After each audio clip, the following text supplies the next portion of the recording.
I'm having some technical issues with the network, but I'll try and be brief so that we will not miss some things out. My name is Stella Ditokumbo. I actually went to my medical school in Nigeria at Obafemi University. I graduated in 2008. Thereafter, house job, NYSC, and I did residency in community medicine. So upon completing my residency in community medicine, I started thinking about the journey of USMLE. So that's where I started looking at it critically. Previously, I've been thinking about other things, but when I finished my residency and couldn't get a stable job and everything, it really gave me that drive, let me do something and move out of this system. So I started with enrolling for the STEPS exam. It was quite difficult because I couldn't get people in my vicinity that were writing the exam. People were scattered. So most people I met were actually online. So you have to use a lot of, I have to use a lot of online resources. I came across Dr. Efedayo. It was very, very helpful. He encouraged me. Through his group, I was able to meet some other people that were in the same journey. So I'll be able to reach out to people. So sometimes I reach out to people through the group, people that I see that they've done one or two things. And when I even have any issue concerning visa, it was not even just about the exams, every other thing like the visa processing and stuff like that, I have to discuss with him too. So in 2018, I think I registered for the exam to write my step 1, but I had to forfeit that money because I was not adequately prepared. When I did the mock MBMEs, I felt I scored very low. So I scored very low. So I felt if I give the exam a trial, I'll have a bad score. So the MBME was able to give me a good judgment of what my score would be like. So I did not honor the exams. I just forfeited the money. So I registered again this time around. So it won't be in my record that I attempted it and did not pass the exam. So I decided to prepare very well this time around. I met a guy who was very helpful. I had to go to meet him in Lagos, a young graduate. So we read together for 2 months or so. Then I went for the exam in Ghana. So one good thing that helped the exam, I'll be talking about the good things I got along the way. So as to make it easier, one good thing that helped me was going for the exam 2 days before the exam, not just going to Ghana today, writing the exam tomorrow. No, I went to Ghana 2 days ahead, went to the venue, familiarized myself. So at the day of the exam, I'll be able to okay. And the day before the exam, I did not really read much. I was doing a lot of revision and trying to relax and get a very good hotel in a very quiet environment is very, very important. So after the exam, I met some people. I always like meeting people anyway. So I met some people that are also writing the exam, trying to familiarize myself with them. We are in the same journey, so we should have some things.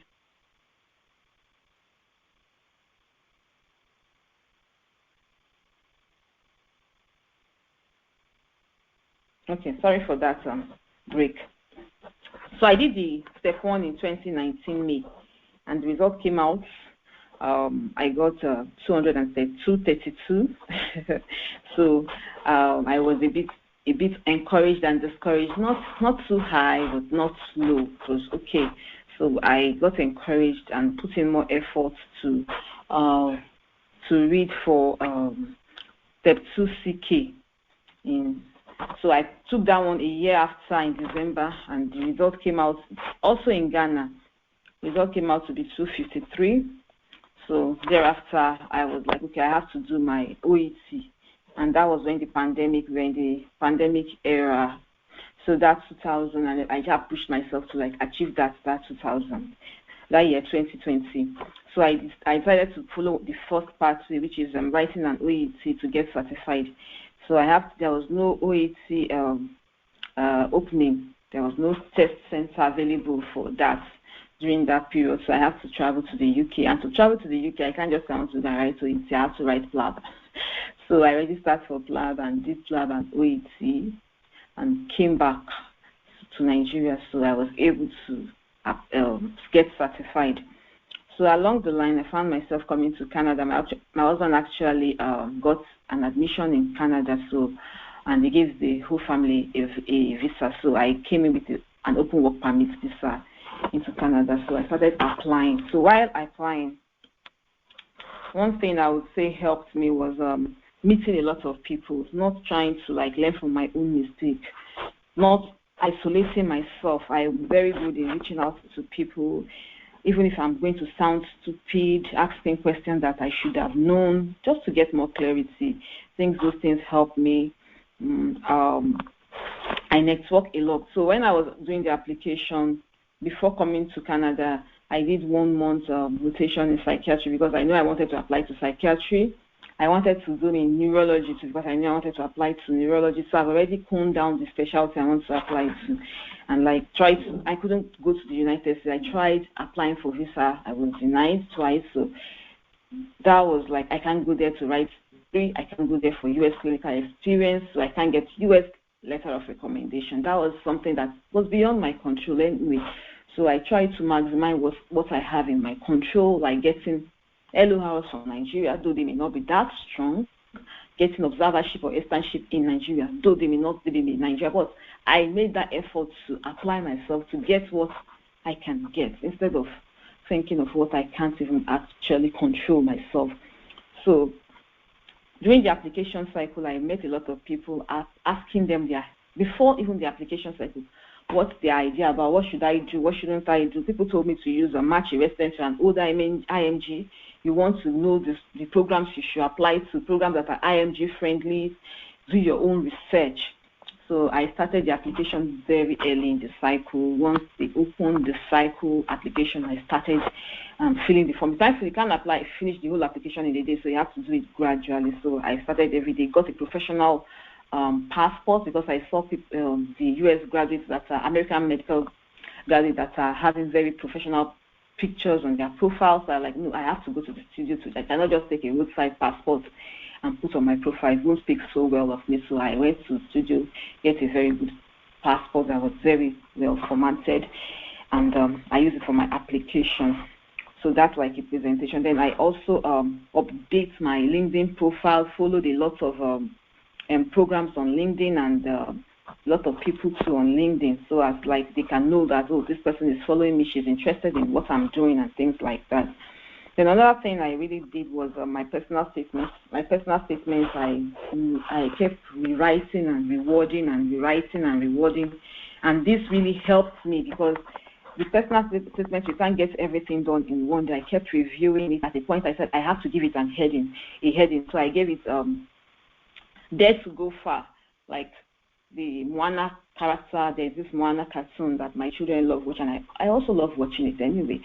So I talked about how tenacious and hardworking I am, going after my dream for this USMLE, because it's something that I actually want to do. I want to know, okay, if I achieve it, would I be satisfied? So I looked at myself. If I don't get to the end of this, then I won't be very happy. So I inculcated that into I put that into my personal statements. My letter of recommendation, I have some friends in the US that I collaborated with writing research. So that helped me because I was able to get data from the US and help him to write most aspects of his research, like the introduction. Sometimes I do the discussion. So I write, he sends feedback to me. So it's like a two-way feedback mechanism. So that also helps me to he also gave me a letter of recommendation. So having worked with me, he was able to say one or two things about it. And I have some publications. I'm a community medicine physician, so I have some publications that I've written with some of my mentors and some of my colleagues. So I also added them in my application. So Match Resident helped me to calm down the programs I should apply to. So I applied to IM, I applied to neurology, and I applied to psychiatry. So based on the Match Residence, I also did some research myself Then what did I do again? I think I also met people on Kanji. I have to talk to Dr. Olarinwa, Dr. O, and he gave me a mentor, someone that is an old IMG like myself, to encourage me, gave me somebody in neurology to put me through. So it was quite good reaching out to people. I also met Dr. Joey. So I met different people, and I was very humble to learn from everybody. I look at people as as mentors, try to make them feel that, okay, I'm gaining from them. I really need them, actually. So there are some people that are way younger than me, graduated even before I even finished medical school, but I don't look at it. I learn from them because some of them have very vast knowledge of experience that I don't even have. So you can learn from anybody. Then one thing that really helped me was praying, believing, having a supportive spouse. My husband was always there. So when the interview season started, the first thing I got an interview with St. Elizabeth for psychiatry. I didn't know nobody. I was very shocked that just like that interview. So I have to start looking, who do I know in that program who has finished there in Nigeria? In the program, there was no Nigerian. But one Nigerian has actually finished from the program. So I contacted Dr. Mukta, I think I had Mukta. So he was able to talk about the program, who is in the program director, who are the main people in the program and who may likely interview me. I went online looking at their profile, their work, and what they like and stuff, any peculiarities that may throw them off, things I shouldn't say in the interview and things like that. So I tried to find out about my interviewing. So that's for St. Elizabeth. Then I got another interview. I think that one was through my reaching out. So after some time, I didn't get any invitation for interviews again. So I have to start writing letter of interest to the program, both the program director and the program coordinator. The program coordinator he responded to me. So I got from Kansas, this medical school in Kansas, in Wichita. So he told me that he's going to review my interview, and he sent me an invitation. When the invitation came, it didn't come through errors, just came like a normal email. I thought it is spam or something. I didn't believe in it. So, but later when I wasn't having any interview, I was like, okay, let me look at this interview. That was why I responded to the email, and I was given a date for the interview. I did my interview. Before doing that, I reached out into the program again. There were Nigerians there. There were 2 Nigerians that left the program. So I met Dr. Buma. She talked about the program. So whenever I get an interview, I want to learn about the program. So that I won't ask questions and things that on their website already. So you browse about the program website, you know everything on it. Then you can create some questions, like the program director, she's into quality care. So when I was interviewing with her, she asked me some questions on that. I told her about how I'm a very big fan of quality health care and equity in healthcare.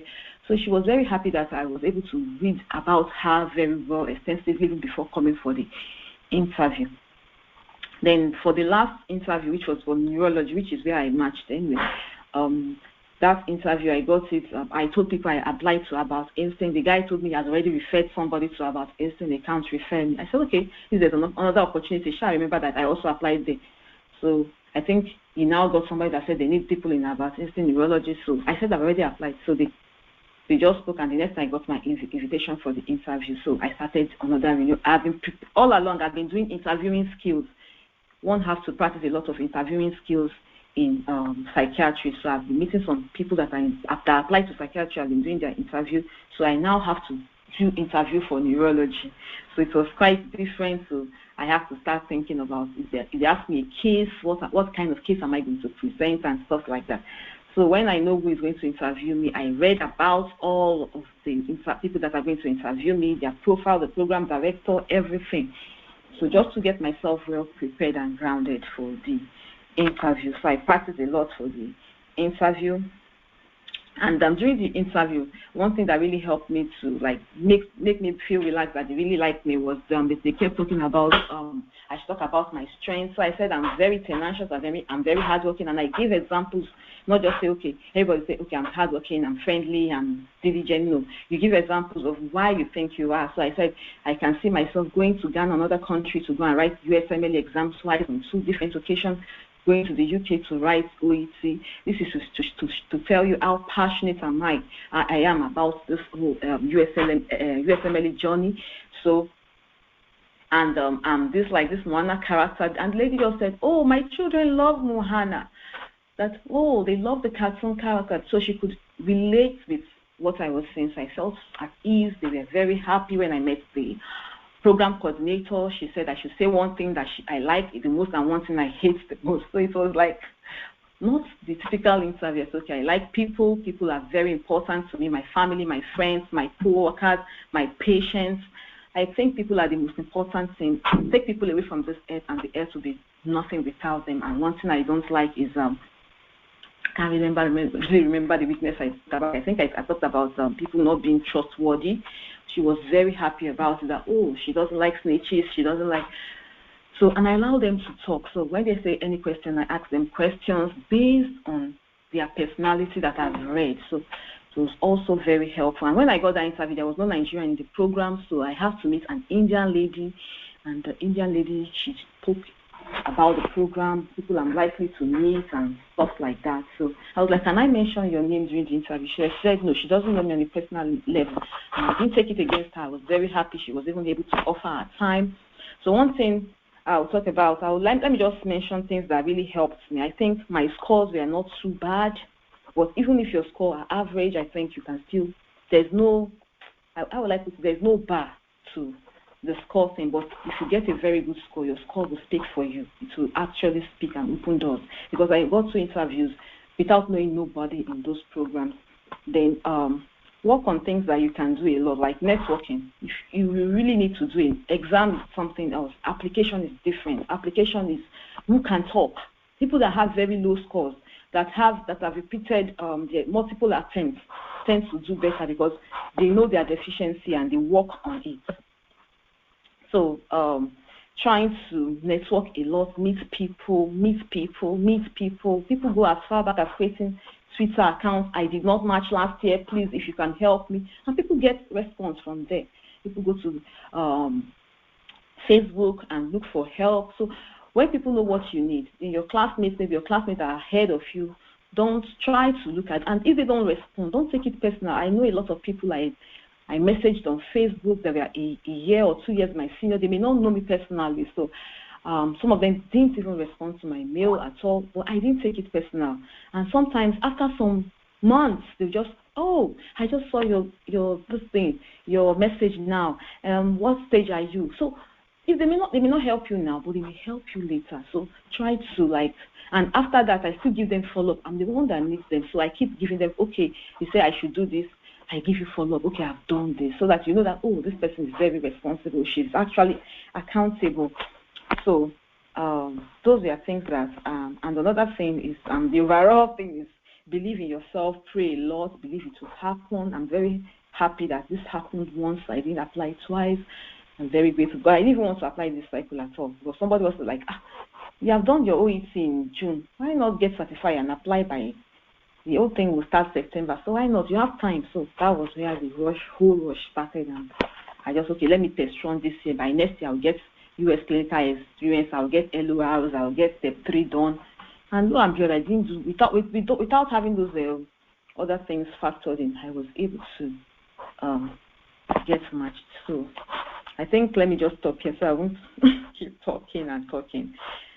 So if there's any question, I'll be glad to take questions. I'm very open. Thank you.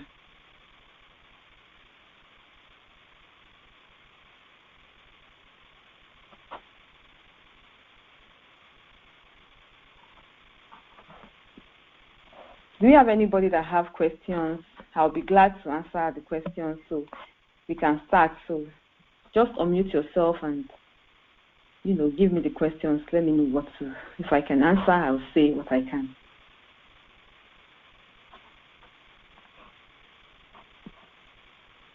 Is there no question? No question. Please, let's make it interactive, conversational, so that anything, there's no stupid question. Let me put it that way. Every question is important.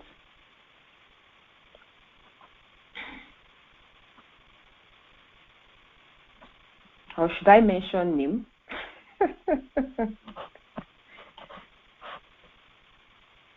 I can see Dr. Felix. Dr. Felix, do you have any questions, please?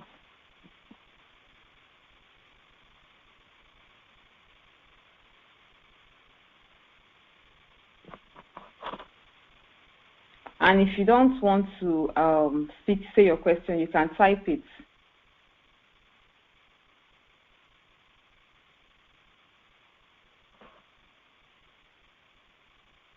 Okay, I think I didn't get it. Okay. I can now see. Sorry, I've not used this before. So let me start with Becky.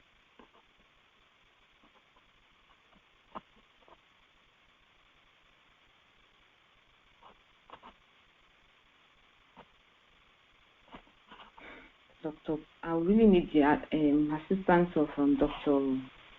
Ifedayo. This question on aspects. Okay. Oh.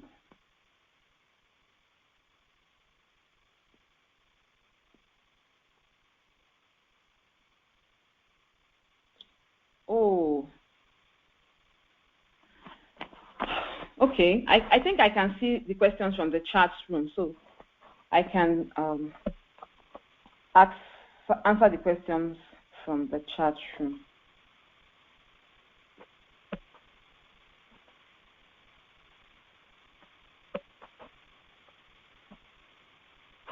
Okay.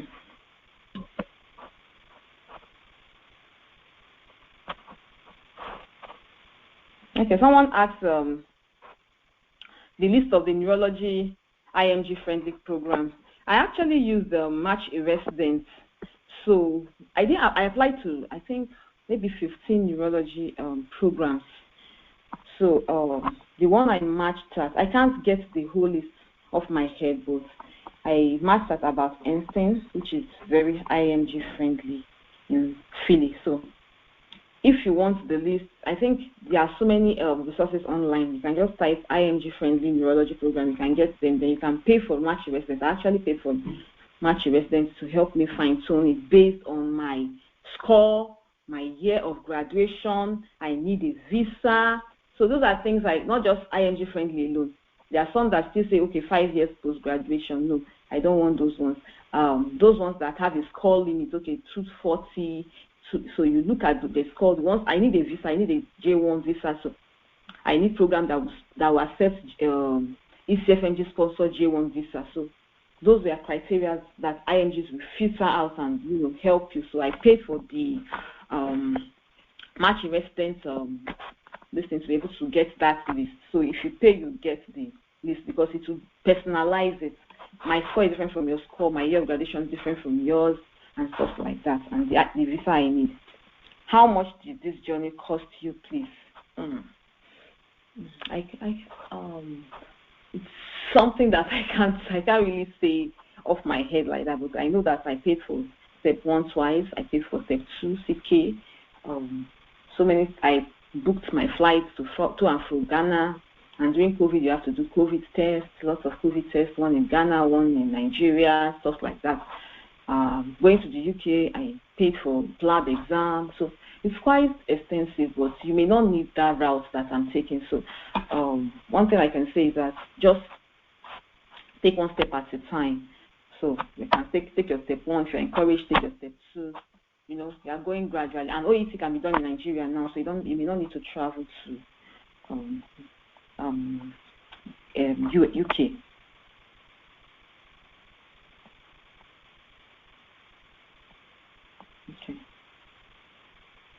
Okay, my research paper. Someone is asking me how many research papers I have. I have in the application, I reported about 9 research papers in the application. Most of them, I'm not the first author. I'm like 3rd author, 4th author, but I bolding out my name in the published. Then I also talk about poster presentation, conference presentation. Those are also presentations that I give. So I reported those too. what were you doing in the last 10 years? I mean, what did you engage yourself with? Okay, I graduated in 2008. I did my house job in Ife too. I graduated from Ubefemawela University in 2008. I did my house job in Ife.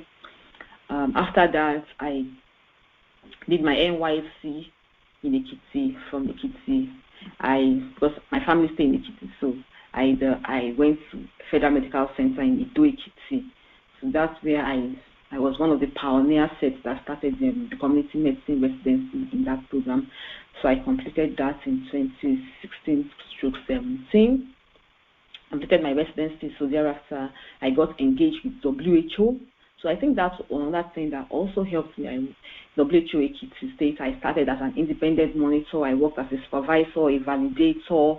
I worked as a consultant, a local government facilitator, a state technical facilitator. So I worked under different capacity in WHO Ekiti, and I also work as a private practice in a private hospital, Zenith Medical Clinic, still while trying to process that they should absorb me into the system in Ekiti State Teaching in Federal Teaching Hospital Ekiti.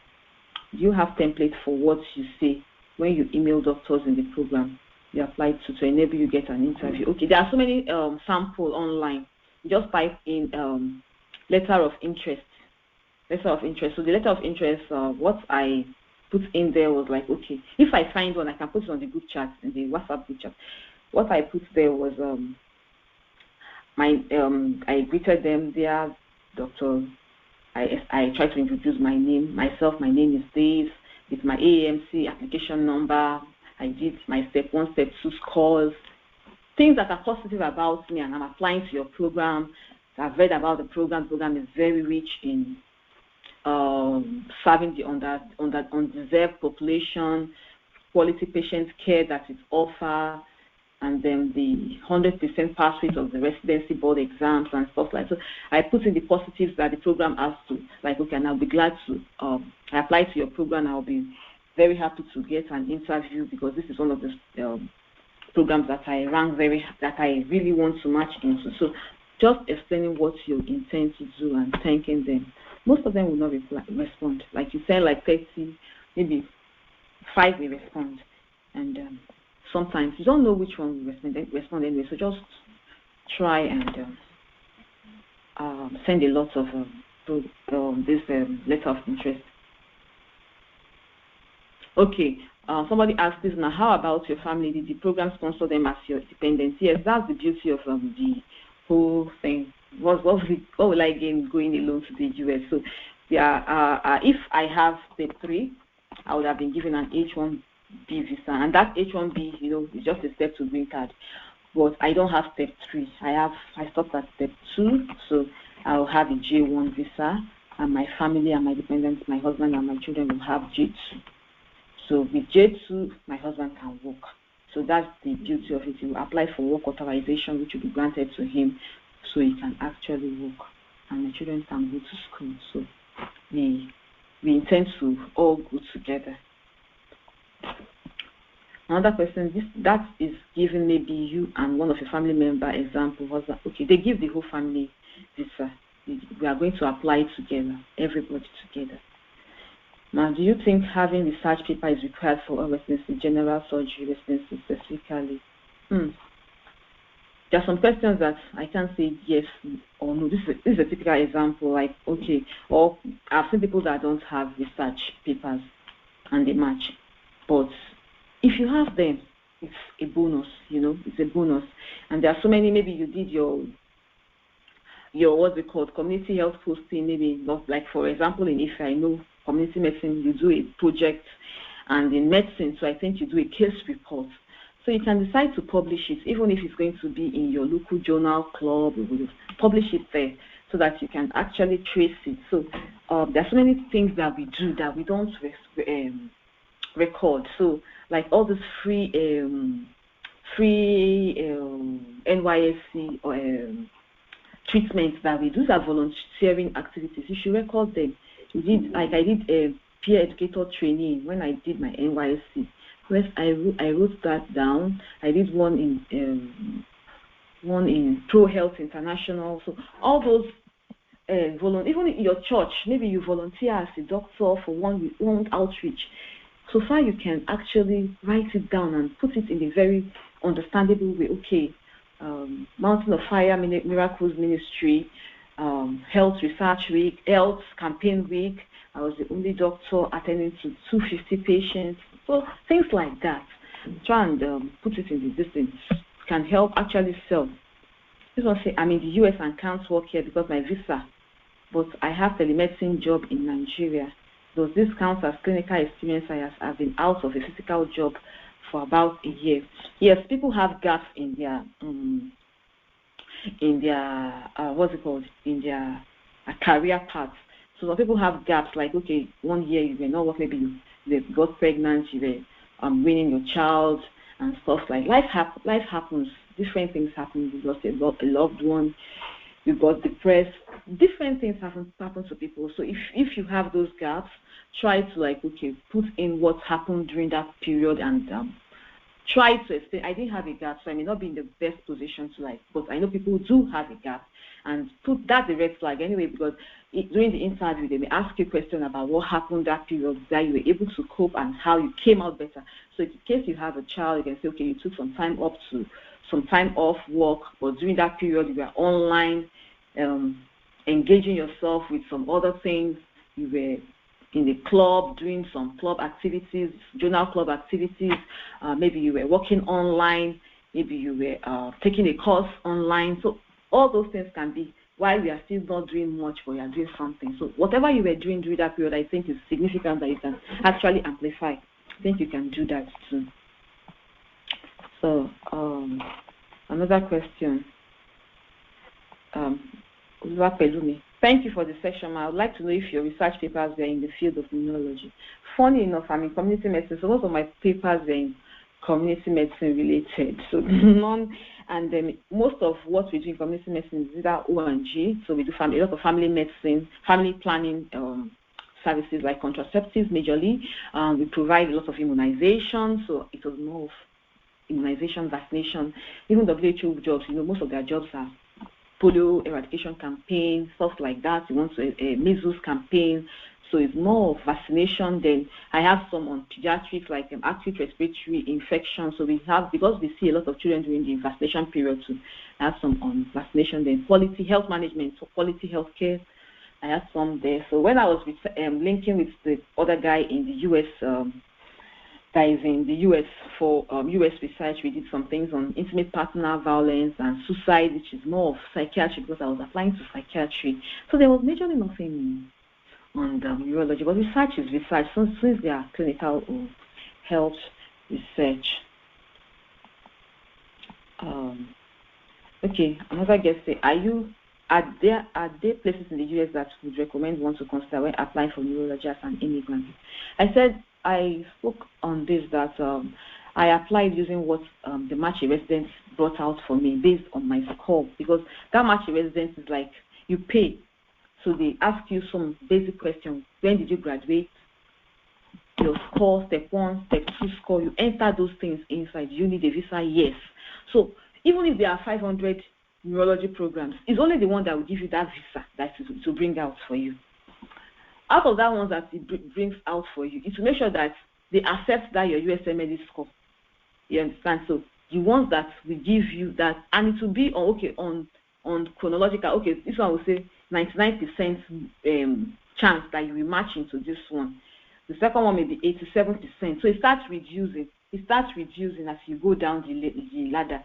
So if you want to apply, you apply to the first 15, you can't start from the bottom. You have 90% chance here. You have 40% chance here. So if you have more money, you can apply to as much as 50. Once you have 50% chance. Well, I didn't apply to much neurology programs. So I think I stopped at 70-something% chance, and I applied to that program. I didn't know nobody in that program, but I know that they sponsor the visa I want. They accept my score. They accept my year of graduation. So that was what I used. So the more money you have, the more programs you can apply to. Somebody is asking, please, Ma, can you explain the process of getting a J1 visa? I'm in the process myself. So I'm trying to get a J1 visa. So because my program sponsor booths, So they will send me a letter. So there are people. What happens is that there are different groups already created for J1 visa, H1 visa. So people are there to help you navigate that route when you get to, because most of us that match, we know ourselves and like, okay, and some of us need visa. So we gather ourselves again to form another subgroup again. So what we need is, like, I'm coming from Nigeria. I'm just residing in Toronto temporarily. I'm not a permanent resident. I'm not a Canadian citizen. So I'm still Nigerian citizen. So I have to pass through the route of Nigeria. So you need a statement of need. So it's going to come from the Federal Ministry of Health. So they will tell that, okay, we are releasing this person for you to go to the United States to do your residency for this period, so and so period, and after that she will come back. Nigeria is short of neurologists and stuff. They know how to do it. There's this Mr. Ibekwe. So I don't need to go to Nigeria. I just have to send the money. He'll pay on remitter. I think there's a fee they will pay. Then they get a level 14 officer that would attest that I'm going to letter of attestation that I'm going to come back to Nigeria. Then I'm going to put my diploma certificate, my degree certificate, my NYC discharge certificate, my ECFMG certificate, my letter of offer. So even the program are willing to help you. Like the day I matched, the way they called me and they were so happy. Oh, congratulations, you matched. They took my picture. They were on. I was not there physically with them, so the picture I used to apply, they put it on the TV screen, and all of us that applied are matched there, and they took a picture with them. So it's very welcoming, and they are very supportive and very open to help you navigate, because they know people also have issues with visa, especially IMGs. So they know that it will take time. So the earlier I start processing, so I'm still waiting. Yesterday I had a Zoom meeting with the program director, so I'm still waiting for them to send the whole contract package. I'm going to go through the contract and sign the contract, and I'll get the letter. So when I get those, ECFMG will also facilitate. I'm going to pay a sum of money to ECFMG, initiate the process. So after the whole, so they have this person, they say training personnel liaison. That person is the person that would help me liaison with ECFMG, myself, and them working together to facilitate the whole process. After the whole process of getting the documents ready, then ECFMG will help me apply for the visa. So I'll now schedule visa appointments with my family and go for the interview. So please, okay, my area of interest is obs and gyne. Any advice now? Yes, it's good. Obs and gyne, yes. Just try and anything you want to do, try and show a level of commitment to it. Assuming there is community medicine in the US, there is preventive medicine, but it's not that straightforward to apply to. So assuming that I did pediatrics in Nigeria and I want to apply to the match and I applied to pediatrics, they will like it, because they'll see, oh, this person she is very committed to pediatrics, she has been doing everything pediatrics. So if you want to do obs and gyne, try and show some level of commitment to obs and gyne. Like maybe if you want to write research, obs and gyne research, go for obs and gyne conferences to boost, get letters of recommendation from obs and gyne doctors, physicians. So you have to tailor it. Like I got my letter of recommendation from psychiatry, from I didn't get any from neurology, but internal medicine, yes, because I applied more to internal medicine, though I didn't have any interview there. So make it more specified. Relate your personal statement. You can write things on obs and gyne. Should show that we are committed to that particular field. Now, please, is there a difference between H1 and J1? There is a lot of difference. Anyway, there's a lot of difference. If you go online, you see the difference. H1 is very technical to give. They don't just give it out. But if you have step 3, go for H1. H1 is the best, because H1, you are a step away from green card, and from green card you're a citizen. From green card, you have all the rights like a citizen, except that you can't vote. So it's like a pathway to becoming a citizen of America. For J1, so they have what they call J1 waiver and stuff like that. So you can actually use that to navigate it. So I believe when I get there, I will navigate it. So one step at a time, and don't put undue pressure on yourself. Take it one step at a time, one day at a time. So be on the safe side. Somebody's asking, Jumoke is asking, for be honest, how many programs do you suggest one should apply to from a match of a resident match a residency programs? Okay. The problem is that match a residency, they are money making ventures. Let me put it that way, because they are making money. So If you say more programs, more money, you're going to pay them. If you say all the specialty, they give a discount for you, but why should you apply to all the specialties? As if you applying to radiology, applying to pediatrics, you are not specific.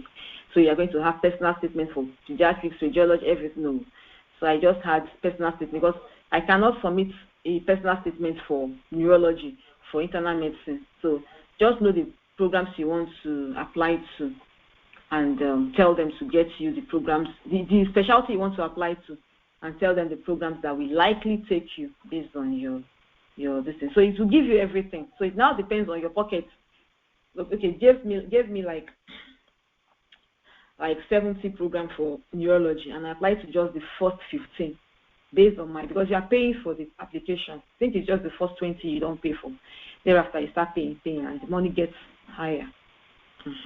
So the money increases as you apply to more. The more programs you apply, the more money you are going to pay. So I think those are the questions.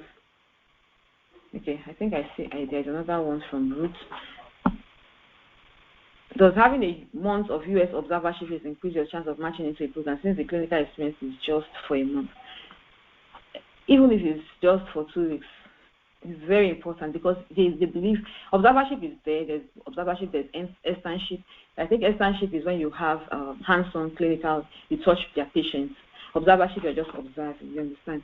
So that means you understand what they do in the US. You've attended to US patients, you've seen US patients. It's different from what you are bringing from your country. So there's a different way of healthcare system in their country, which is quite different from that from Nigeria. So it gives you more confidence. And when you do it, you also want to request for letter of recommendation from the doctor that you are doing it from. So that doctor would, when they get a letter of recommendation from a doctor in the US, they are more confident that, okay, is this person doctor, so and so, we know the hospital, they can browse, they can reach out to him, unlike some letter of recommendation that we get from our country that they don't trust. I mean, okay, maybe they don't know who wrote it for you and stuff like that. So any observership in the US carries a lot of weight, lots of weight. But if you don't have it, it's okay. It's okay. I don't have all this, and my year of graduation is very, very, very distant. But it happens. But just be confident. Apply. Do what you can. Do what you can. So everything is important. It's the whole package. You are more than your scores. So if there's any other question, I would quickly attend to it. And if there is none, I don't know, maybe we have just 1 hour for this whole thing. Let me ask them.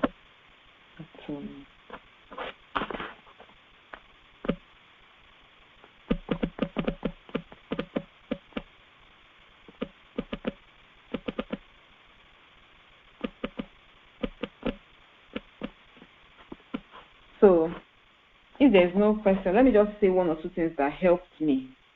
I've mentioned most of them when I was talking. My scores were not bad enough. So good score open doors. You are not there, but those scores, when they see it, they say, oh, you have good scores. It's open doors. It does. It speaks for you. People are more encouraged to help people that have good scores. So try and give the exam all it takes. It's a very technical exam, but thank God, step 1 is now pass or fail. You understand? So once you do the MBME and the U-word and you see that your AC you passed very well, comfortably, like 3-4 times, go for the exam. When I did my MBMEs, I was getting in the range of 240, 243, 242. When I did the step 1, it was 238. So I fell like 4 points below what I got in my MBMEs. So it was quite predictive. The MBMEs are very predictive. You get around what you score your MBME in the real exam. So when I did for the step 2 too, I was getting around 248. So when the result came out and I got 253, so I scored 5 points ahead of my MBME. So very predictive too. So and step 1 is now pass or fail. That's a very good one to make a lot of people to come into US this time around. So the earlier you can do this, get done with step 1, focus on step 2, do what you can to do that. to get that. US clinical experience, very important, because when you get US clinical experience, you are getting US letter of recommendations too. Networking. Don't isolate yourself. This is a journey that you need a lot of people. Meet people. Tell them what you need from them. Be very humble. If anybody help you, be grateful. If they don't, please don't take it personal, because that person that did not help you today may still help you tomorrow. You understand? And if you break that bridge, you may not find it very difficult to go back to them. So try and when you see people that also need help, try to be very helpful. Be very helpful too. It helps to make your application to be A class. Make it. I use Grammarly to check my personal statements to see if there's any error. You understand? I sent it out to so many people that have applied before. Let them help me proofread it, because I don't make any grammatical error. You understand? So those things are I got a professional passport that looks like a US. I wore a suit looks like the US AMGs, American Medical Graduates. They're competing with them. So you should try and be a clone, try to look like them too. You understand? Indians, they do a lot. Well, I did not only study with Nigerians, I studied with some Indians.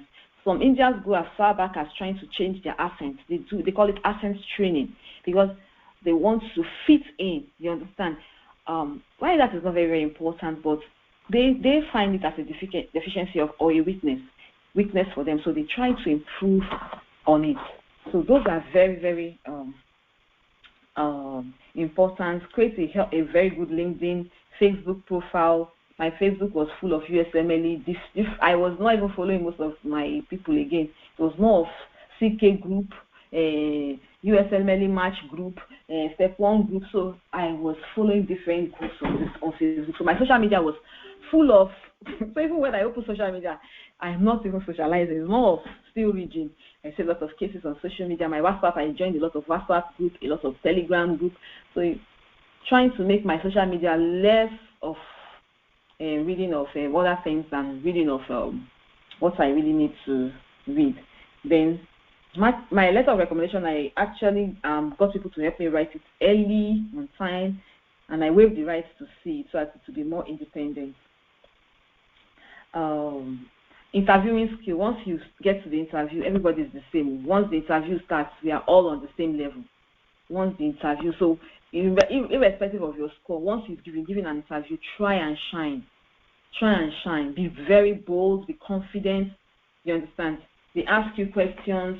Don't bring in my country lack this, my country lack that. Why are you coming to the United States? You have finished residency in your country. You want to think your country needs you. Why are you coming to the United States? Those are questions I got okay, at this point in my career, I feel that I still want to achieve a world-class healthcare education, and I think one of the best places to get this is the United States. I believe that with the vast knowledge I'm bringing in, my experience in Nigeria, I think I'll be a very good physician. So you understand. So I use it as a strength. Instead of say, Nigeria, there's no job, don't negate your country. Instead, tell them why you are interested in coming to their country, what you are going to bring in. I've worked in different healthcare systems. I've worked in the primary healthcare system, the secondary health level, the tertiary health facilities, medical schools. So I'm very equipped. I've worked with different NGOs and even multinational organizations like the UNICEF and the World Organization. These have given me the vast experience that I'm bringing into your program. So they are like, you understand. So try to sell yourself. Instead of don't say negative, say what makes you different from other candidates, what you are going to bring to the program. How were you able to study for your steps after several years of leaving school? My dear, wasn't easy. Especially step 1. I told you I paid for step 1. I didn't go for the exam. When I did my MBA, I was scoring very low. I'm not even going for that exam. I just left the money. The money left going because it was very close to the exam, so I was not eligible any longer for refund. So I just left that way, and I paid another money when I was ready. This time around, I didn't want the money to waste. So I actually cited the guy in a group. The guy is a Nigerian. He finished from, I think, Ibadan University. So I met the guy.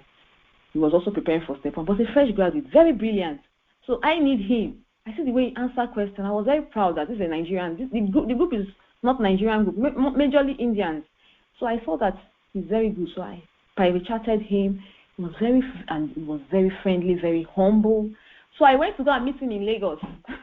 I spent 2 months with him on we're reading back to back every day, at least 6 hours every day.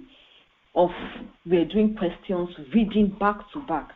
So my confidence level skyrocketed. So I went out of my comfort zone too. And I had issues with biochemistry. So instead of using just first aid for biochemistry and U-word, I did Kaplan video on biochemistry to understand biochemistry very well. So when I identify my areas of weakness, okay, I'm weak in pathology, I will dedicate back this and I listen to people's testimony. Those Indians, some of them said they read that first aid 10 times. So what I did, I broke my first aid into different sections. I broke the whole book. I rebind it to smaller sections. The whole nervous system, I read it maybe 2 weeks. It takes me 2 weeks to read it with U-word, no problem. The second time, it will take me 1 week to read it. The third time, at a point, I will read the whole nervous system within 1 day. Because if you say something, I know the page number where it is in the nervous system. So they said they read the book 10 times. How can I go for an exam when somebody has read first aid 10 times? I'm going for that exam, I've just read it twice. So the level will be significantly different. So read it back to back. If you can get everything on first aid and U-word, that's majorly what you need. But if you have any area that you feel you are deficient in, like immunology, I have to read immunology like 6 extra times because I was having issues with those immune disorders and stuff like that. But if you identify your weakness, work on it. Because there's a bar you can get. I'm very good in biostatistics. I'm a community medicine, so biostatistics I help people in that aspect. So I wouldn't read biostatistics that much. I can't get more than 100% in biostatistics. So why should I be reading it? So the other part that can draw my 100% down, I focus on that. Even if I have 100% in biostatistics and I have 20% in O&G, I've failed. So what I can do, only thing I can do is to increase O&G to like 90 or 80%, so that it won't drag down my biostatistics that I need. So identify your weakness, work extremely hard on your weakness to increase it. You'll be good to go. Please, now, how do you get opportunities for observership or externship? If you go online, there are so many, because it depends on the state you are going to. Different states, different policy. So if you are going to the United States, let me say you have somebody in the United States in Chicago, you want to look for an observership in Chicago, you want to go to a state you don't know nobody in, and it will be very expensive for you, paying for accommodation and stuff like that. So based on the city you want to go to or the state you want to go, if you know anybody there, and this COVID helped a lot. There were a lot of virtual observership online, so people were able to do it from wherever they are, you understand? So you can actually be in Nigeria and be doing those virtual observership. There are lots of that. You just have to do the homework of looking for it online and asking people that you know are doctors in the United States, okay, do you know of any observership that I can do? You understand? Tele-rotation, that's what they call it, I think. So those are things you can actually do. Those are things that can actually help you getting it done. So I think if there's no other question, any other question, I'll be very, very glad to answer your question. And I'm on LinkedIn. My name is Stella Ditokumbo. So I would like to link with you guys. You can start building your LinkedIn profile. I don't know if most of us. Please, can you just tell me a brief, if you don't mind, so that I can know who I align with and things like that. Just tell me, okay, I'm a fourth-year medical student. I'm working as a graduate, a medical graduate. Just give me a brief introduction of yourself, so that I can know, okay, these are your peculiarities. I've done step 1, I've not done step 2. Since we can't talk, I don't know how they muted this whole thing. I would have wanted you to make it more conversational. But since I can't do that, I don't mind you giving me your introducing.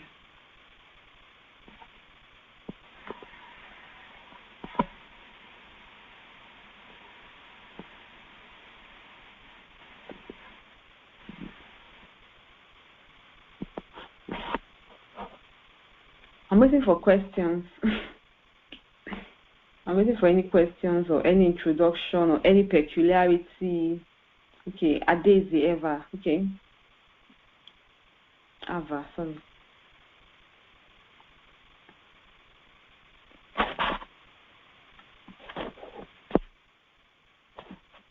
Any peculiarities, any question you want to... Becca, I can see you're already connecting with me on LinkedIn. That's good. Okay, you're interested in neurology, about to write step 1. That's good. That's good. Neurology is also a very good field. I used to think that neurology is a man's field, but when the people I've been interacting with in the United States make me believe that neurology is majorly a woman's field, a female-friendly field, because the program director is a female. People that interviewed me are majorly female, just one male, and the mentors I think I have male and female mentors anyway. So neurology, don't feel, no, it's not that highfalutin as people think, but you need a lot of commitment. It's a very good field. Okay, Becca has done step 1. That's good. Stop studying for step 2. Please try and do very well in step 2, please, so that in case your step 1 score is low, and they say, why is your step 1 score low? You can say, okay, that time I was distracted. I had a lot of things in my mind, but I was able to work better in my step 2, and you can say I did very well in my step 2. That's what I said. I said, okay, I got 238 in my step 1. So when I identified that I got 238 in my step 1, this is not my score. It doesn't reflect who I am. So I worked very hard and was able to get a better score in step 2, which was 253. So you tell them why. I'm currently rounding up my NYSC program, passing out next on praying for West African primaries in obstetrics and gynecology.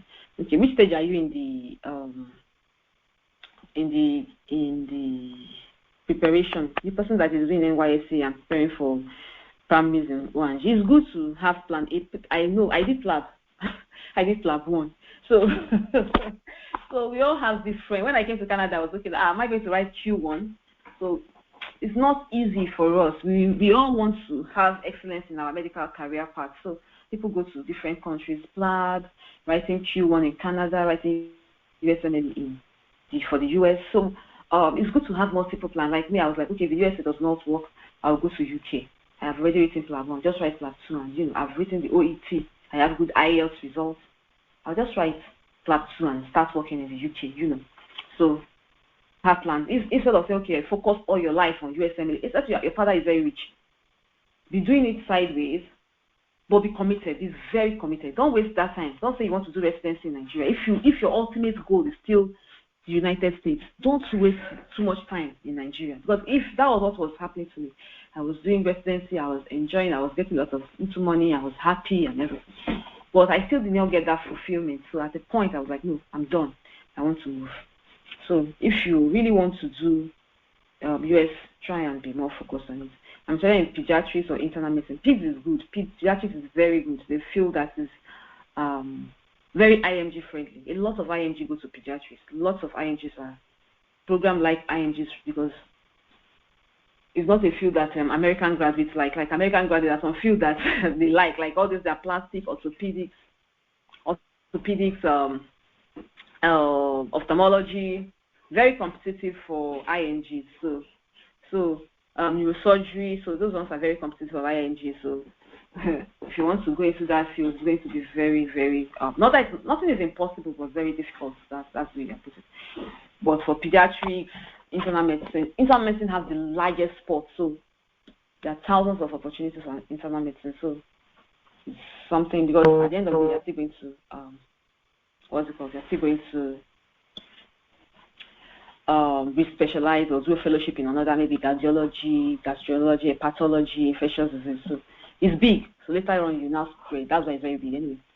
I'm Jumoke, 5th year medical student, University of Ibadan. I've not written any steps. Okay, I'm Jumoke, very good. You can start preparing because most people, I know of a guy that I did with. The guy is in Delta State University. Yeah, I met him along the journey too. He wrote his step 1 in part 4. Got 240 something. He wrote his step 2 in part 6. I think when he was in part 6, yeah. He got 258. His scores were very, very, very good. Yeah, very, very good. So I was like, why didn't you match? I was like, he's still doing house job. After house job, he'll be able to get permanent license from the MDCN because he has provisional license. So after that, he's going to, once that guy puts his year of graduation is very, because after 5 years you've graduated, your chances start getting reduced. Some programs don't want anybody that has graduated past 5 years. So you should graduate, like, say, 2020. By 2025, you should have matched. If you don't match before then, it's not impossible like my case. But the programs that you can apply to that will accept you it starts getting fewer. That's just it. So the earlier you start writing, the better. It's double, somebody said, is double board certification worth it? Say neuro and psych. I'm doing neurology now. I actually applied to both of them, but there's a link. I can do electives in psychiatry while doing my neurology. Then I can even do fellowship in neuropsychiatry. You understand? So it depends on what you want. What you want. You have got to the place in your career that you have to sit down and say, what do I want? Not, for my example, people enter medicine because of what people say, what their parents want, and stuff like that. But now you are becoming more defined. Okay, what do you want? Do you like to work with children? Do you like to work with? So something you're going to work with the rest of your life. So what you need, what you want. Don't let anything distract you. Can we contact you in future? Why not? Why not? I'm free. I'm open to contact. I'm Felix, a house officer in FMC, whom I graduated about a year ago here. Graduated in ophthalmology and pathology. Good.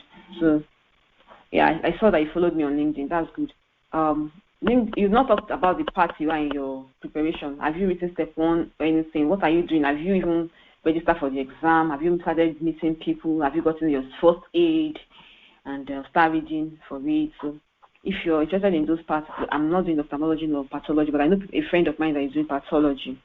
Pathology is quite good and IMG, very IMG friendly, because they don't want to do pathology. So we have so many people you can easily match into pathology. And it's a very, very good field. Guess, unfortunately, I did not make up my mind on time. Never been keen on JAPA until late last year. So I'm just about starting now. Okay, I don't know. You're just starting, but I don't know if you're a house officer, or you are working 3 years post-graduation. There's no time that is late. I've seen consultants 10 years post-graduation still doing it, so no time is late.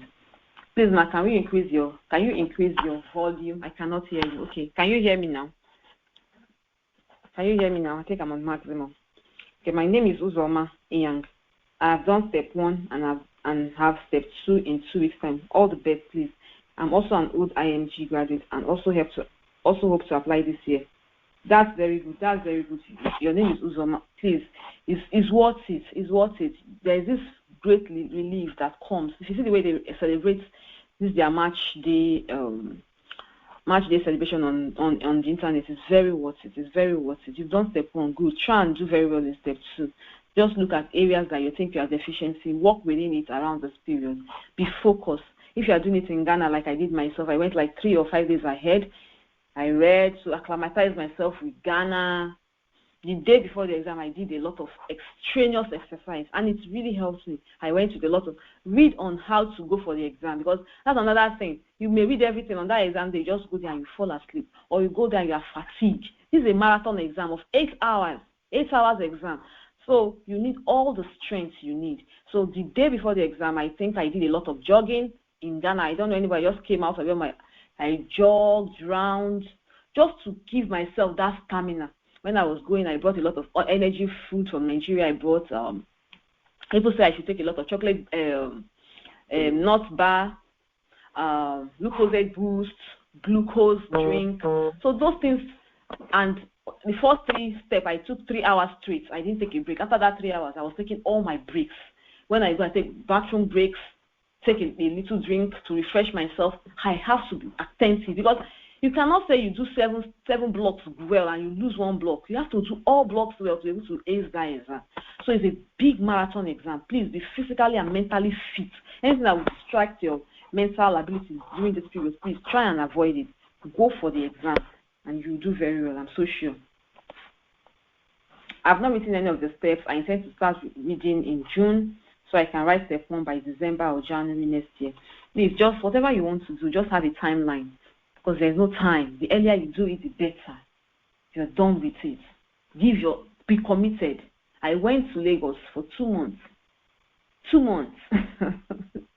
So just go and stay with step 1 because I wasn't doing well. And I needed a very good school. So I studied with people that I felt were the best. I need them. They don't need me. So I went out of my comfort zone. And even the guy I was reading with, I couldn't monetize. I couldn't pay him, but I was very encouraging to him and everything, just to come there early, try not to waste his time so that he'll be encouraged. So by doing all those things, somebody said, is there anybody or organization that helps sponsor people who cannot afford the exam? Unfortunately, no. The exam is capital intensive, we know. And that's why some people actually doing their house job. Like the guy I read with, the guy saved up his house job. The guy saved up his house job money during the period. So it was only that he gathered for his house job that he was able to use for the exam, and now he's gathering another money. He said NYS is not paying well. He's looking for an NGO, something that he can work to gather money to write for step 2. So, and he traveled by road. He wasn't able to afford traveling by car, so he went like 4 days ahead. He got there. The next day he was tired. He had to rest for the whole day. The 3rd day he was able to revise before he now went for the exam. So you can see, just do what works for you. Once we are not all buoyant, but if you can, try and go for it. I understand it can be quite capital intensive, very capital. I didn't go to the US all true. People that went to the US spend more money going to the US doing observership and stuff like that. Please, your LinkedIn profile name again. Okay, let me just type it. Stella Alfred Adetokunbo. Okay. What do you think stood out for you when you were applying? God stood out for me. God helped me. God helped me a lot. God really helped me. He felt that I have really done a lot for this exam. When I did USMLE, when I went for PLAB, I read PLAB within 2 weeks. That was how extensive USMLE was. No, I think 2 months. Sorry, 2 months. I studied for PLAB 1, 2 months. And I got very good grade. PLAB is not, when it comes to USMLE is a very technical exam. Let me not scare you, but it's very technical. Very, very. You need everything. So when I saw people reading for PLAB, and I was like, is this the PLAB? I just got the PLAB. I just went through it twice. And I did the exam. I joined one group on Telegram. And they were meeting every 8 p.m. I think then in Nigeria. So I joined that group, and the PLAB was very easy. I was like, wow, because USMLE is much. So if you can ace that, it's one of the hardest exams in the world. People have proven it as one of the hardest. So like that's step 1. But thank God they've made this pass or fail, so more people can do it. So when I was applying, I think it's the whole package. The whole package helped me. My scores, finishing residency, my publication, my personal statements. I wrote about how I was able to work with little or no supervision. You understand? My interviewing skills. I looked very good on the interview. I bought a ring light as if I was doing TikTok. But I need my illumination to be clear. I need my video conferencing because it was virtual interview. So they need to see somebody that's professional. I have to wear my suit, look professional. Little makeup. I have to look good. I have to speak well. They have to understand my English. I have to be able to understand what they are saying without saying, can you repeat yourself, ma? I was very attentive. My husband was very supportive. He was the technical director, putting everything in place. So I think everything, the whole package is very important. You understand?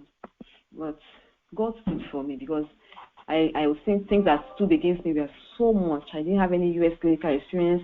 My year of graduation was far back. I'm applying to a field that I've never done residency in. I don't have any letter of recommendation that is visually from first-hand information from the U.S. But I don't have step 3, but still yet I was able to match. So you can do it.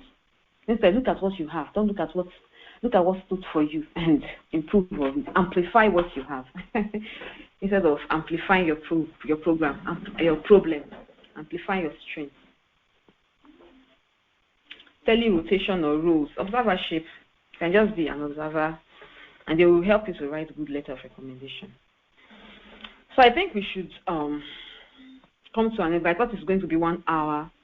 So any questions you have, you can reach out to me personally. I'm very open to suggestion. And this is another thing I'm very open to. I want to pay it forward. So many people helped me. So I'm very open to helping people the best way I can, every little way I can, because we have a very strong community of Nigerian doctors in the US. And I think the more community we have, the better. If we have Nigerians as program directors, it will employ more Nigerian doctors. We have a big community of Indians and Pakistani in the US. So they help their own. So if we have a big community of Nigerians too, we'll help our own. We'll help our own a lot. So if there's anything I can do to help you along the way, because I've passed through this whole system, I know how I came from Nigeria. I did it from Nigeria, not from the US. So I know what it entails. So whatever I can do to make the journey smooth for you, I will definitely do it. If it is within my power, I'll definitely try to do it. Do you think having an MPH will add any value? Very well. And MPH is good, but I didn't speak much about it because I don't have an MPH. I don't even have a master's. So you can see, there's so many things I don't have. So let's start my year of graduation. So if you have an MPH, try and make it clinically oriented. MPH maybe in, people do it in epidemiology, statistics, maternal health, global health, and stuff like that. It's good. It's good. Anything is good. Please, just try and do. It's medically related. It's good. So you can put it in your CV. So it will boost your this thing. It will boost your. But people are going to the US this time around through different routes. People are going through masters, and when you're in the US, you know it's easier. You're able to meet a lot of US doctors. You are there. You are with them. You can go to their hospital, meet the program director, meet anybody, and they can talk for you. So it's not like people that are in Nigeria. When you are there, it's easier. You're able to get more interviews because you're able to network more than when you are in Nigeria. You can't just meet people like that. So, but by and large, whatever you have, just use it, trusting God to all work out fine. So I think we should stop here. And any other follow-up questions, I think you can ask me in the group chat or personally on LinkedIn, any social media platform. Thank you very much for your time. I hope to see you in the US at the top. Thank you. Thank you, everybody. Thank you. Thank you so much. Thank you. Thank you.